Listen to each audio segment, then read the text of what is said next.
Pro Boxing Fans here with Mark Tibbs. Mark, we're here. Katie Taylor says Karabahal.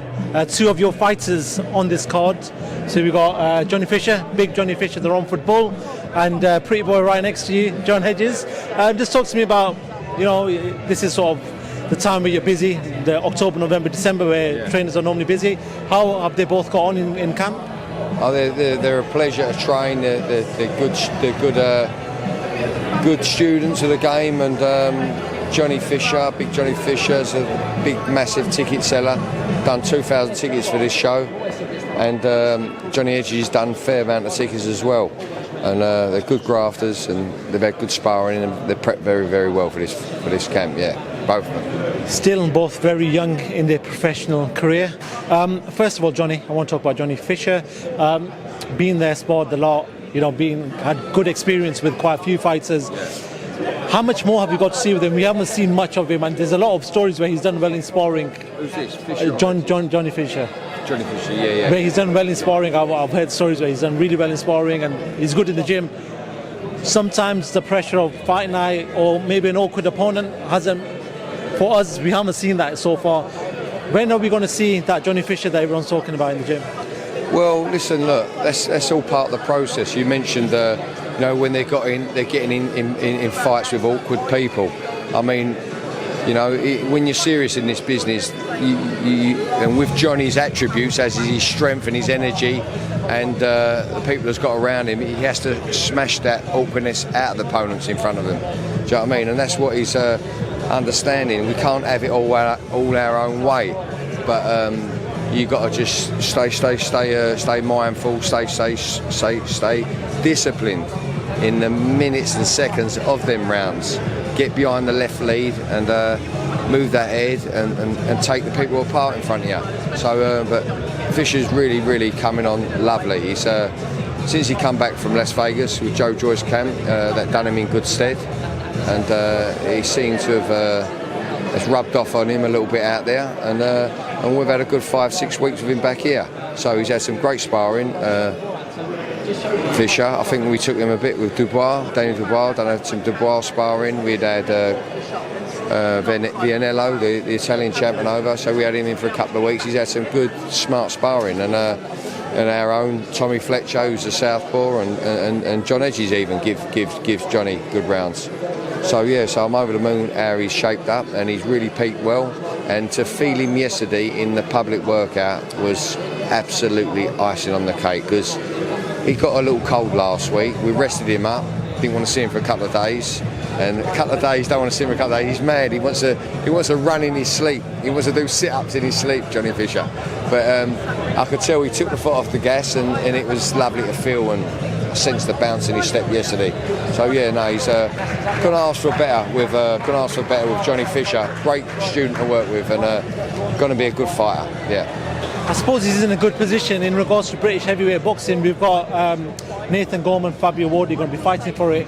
Johnny Fisher's a little bit behind at this present time, but once he gets to that stage, there could be a potential way the British title is going to be on the line, and he could actually pick it up quite easily if he's in that position where you're saying he can reach these certain levels that he's not shown so far.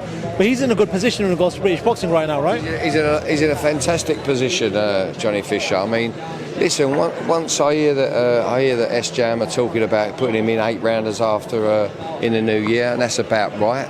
Doing well. I mean, we spar 10s.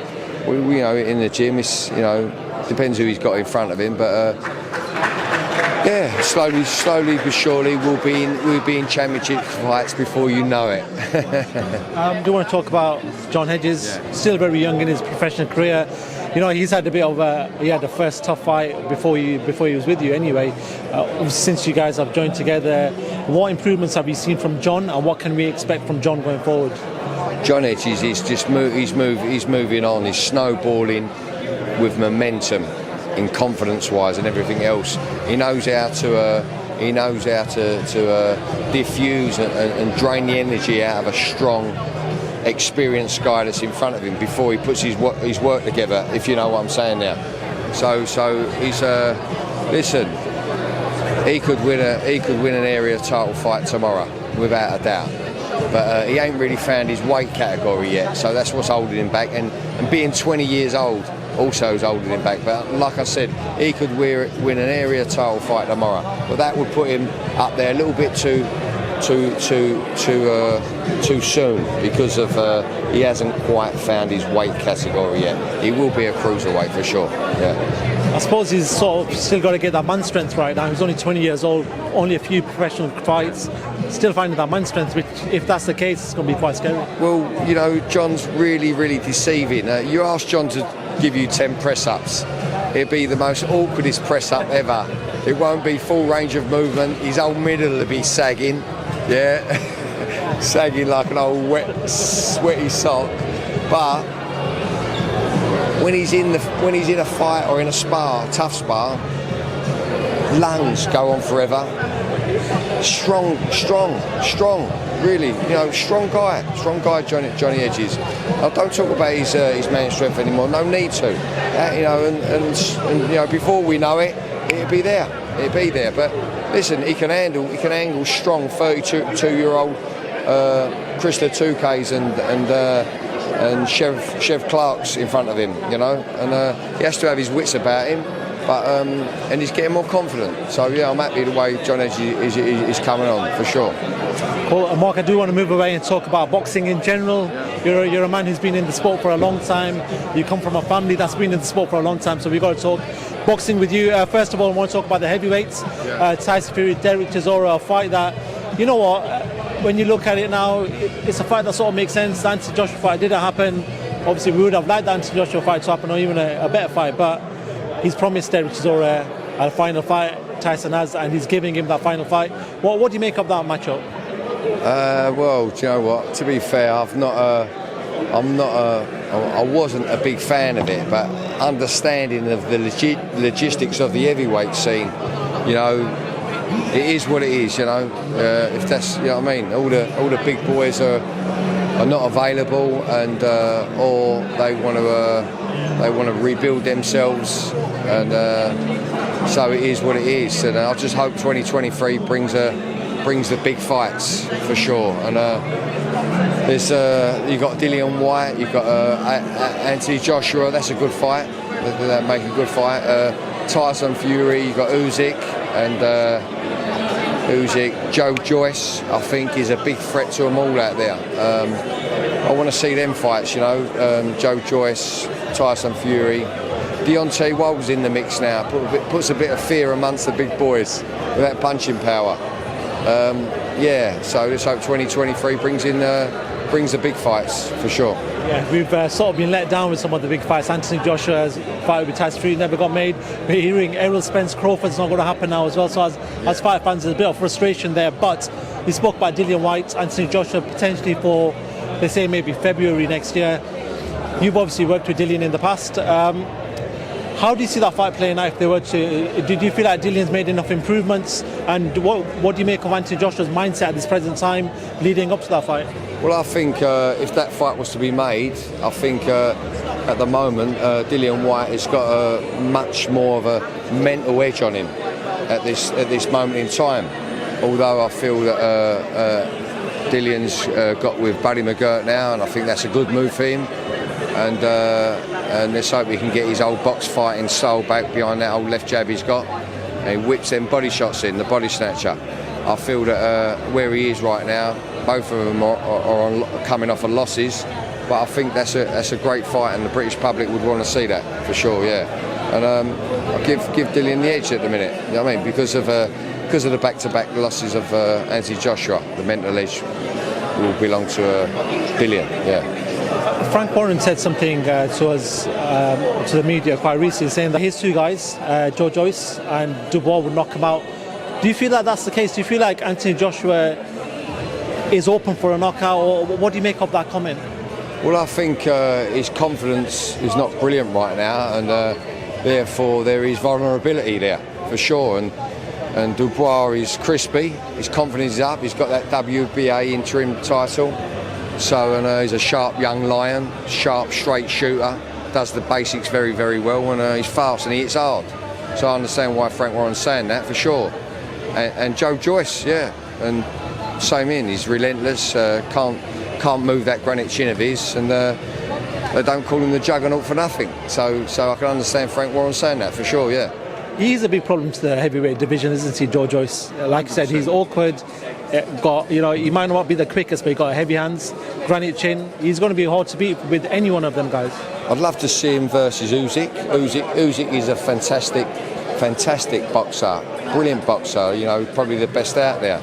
But for me, he's a cruiserweight. You know what I'm saying? So I feel that Joyce would there be his dominator. Although he's going to take a few, he will get them levers off on the big target and then the head. So that's a difficult fight for Alexander Usyk. Yeah. There's two final questions for myself, and the only reason why I want to ask you this question is because you're a trainer. Oscar De La Hoya spoke to the media a few days ago, and he got asked about Canelo Alvarez fighting Bivol again in a rematch. He said that he believes that Canelo needs to change his style and maybe change his trainer for the Bivol fight, because he ain't going to beat Bivol if he fights him the first time around the same way the first time around. Are you with that narrative? Do you believe that? Fair enough, he might not need to change trainer, but he needs to change his style to beat Bivol. I feel Bivol's too big for him, and he's got his number at that weight. You know what I mean? I don't think he beats Bivol. No, I think Bivol's got his number now. Regardless of styles or anything, he just beats him. It's too big. Yeah. Just a final one on myself. Obviously, the whole Conor Benn failing a drug test. Bivol could have a bad night. You know what I mean? Yeah, that's boxing. Yeah, just want to talk about the whole Conor Benn thing. Yesterday we got news that he's given up his British Boxing Board of Control license. We're going to wait for sort of announcements and some sort of news coming out. But what do you make of all this, and what can we do in boxing to avoid anything that's happened in the last couple of weeks? Do you know what? You've really put me on it here now, because I picked up on all this news in the taxi coming over here right now. So I'm not too sure where they are with what's gone on, as in Conor Benn's team. So it's not fair for me to comment on it. Do you know what I'm saying? I see it as a black and white situation myself, but I don't know. Actually, just one final question before I let you go, because you're a trainer, you watch a lot of boxing. A fight that looks like it's going to be made in America is Gervonta Tank Davis versus Ryan Garcia. A fight that I think a lot of fight fans have been calling for. If that fight is to take place, Mark, how does that fight play out? I fancy Tank. Yeah? Yes. What do you reckon? Do you reckon Ryan can sort of give him problems? Great styles, great match of styles. Ryan Garcia, very fast, great mover, everything. And Tank Davis is also he's built to complement that style. And but if I had to have a bet, I'll bet on Tank. But great fight. Let's hope it gets made. So, man, Mark, it's always a pleasure to talk to yourself. I know people want to talk to you as well. No doubt we'll speak to you very soon. Thank you very much for talking to Pro Boxing Fans. Thank you.